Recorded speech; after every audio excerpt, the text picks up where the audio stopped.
మన దేశంలో బాల్య వివాహాలపై ఎన్ని కఠిన ఆంక్షలు విధిస్తూ ఉన్నా, ఎన్ని చట్టాలు తెస్తూ ఉన్నా, ఎక్కడో ఒక చోట చిన్న పిల్లలు పెళ్లిళ్ల పేరుతో బలవుతూనే ఉన్నారు.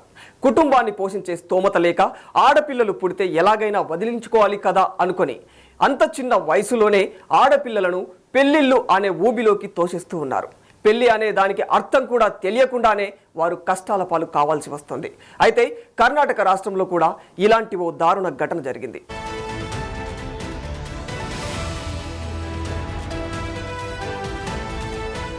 కర్ణాటక హోసూరుకు చెందిన ఓ 14 ఏళ్ల బాలికకు కర్ణాటకలోని కాలికుట్టై పర్వత గ్రామానికి చెందిన 30 ఏళ్ల కూలీ మాదేశ్తో వివాహం చేశారు తల్లిదండ్రులు.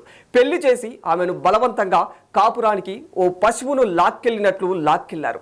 ఆ 14 ఏళ్ల బాలిక స్థానిక పాఠశాలల్లో 7వ తరగతి వరకు చదివింది. ఆ తర్వాత ఇంటి వద్దే ఉంటుంది. నాకి పెళ్లి వద్దు అని మొర్రో మొత్తుకున్న బాలిక ఎంత చెప్పినా కూడా వాళ్ళు వినలేదు. అయితే వీరి వివాహం బెంగళూరులో జరిగింది. ఆ తర్వాత బాలిక తన స్వస్థలం తిమ్మత్తూరుకు వచ్చేసింది. అత్తారింటికి వెళ్లేందుకు నిరాకరించింది. ఆ బాలిక ఎంత చెప్పినా కూడా ఆమె తల్లిదండ్రులు, బంధువులు అస్సలు పట్టించుకోలేరు. ఆ బాలికను పెళ్లి చేసుకున్న మాదేశ్, అతని అన్నయ్య మల్లేష్ ఆ అమ్మాయిని బంధువుల ఇంటి నుండి కాలికుట్టే గ్రామానికి బలవంతంగా తీసుకెళ్లారు. ఆ సమయంలో బాలిక అరుస్తూ కేకలు పెట్టిన వాళ్ళు వినిపించుకోలేకపోయారు. ఓ గొర్రె పిల్లను బలవంతంగా బలికి తీసుకెళ్లినట్లు ఎత్తుకెళ్లిపోయారు. అయితే ఈ దృశ్యాలను ఎవరో సెల్ ఫోన్లో రికార్డు చేసిన సోషల్ మీడియాలో పోస్ట్ చేయడంతో ఈ విషయం కాస్త వెలుగులోకి వచ్చింది. ఆల్ ఉమెన్ పోలీస్ స్టేషన్ ఇప్పుడు ఈ విషయంపై దర్యాప్తు చేస్తుంది. అలాగే బాలిక అమ్మమ్మ పోలీసులకు అధికారికంగా ఫిర్యాదు చేసింది.